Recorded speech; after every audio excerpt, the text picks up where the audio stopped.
On startup, I'm having issues with it idling kind of weird. You can see where it's kind of going up and down there, and then after a little while it'll kind of slow down and just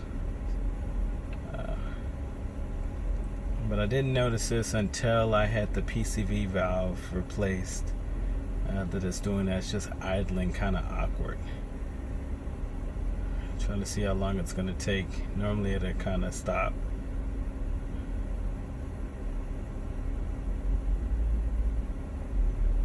It's doing a little bit longer this time.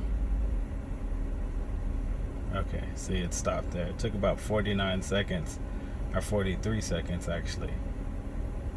So I don't know if there's something kind of clogging it or it's just kind of working its way through. But after that, it appears to work fine. Just let me know what you think.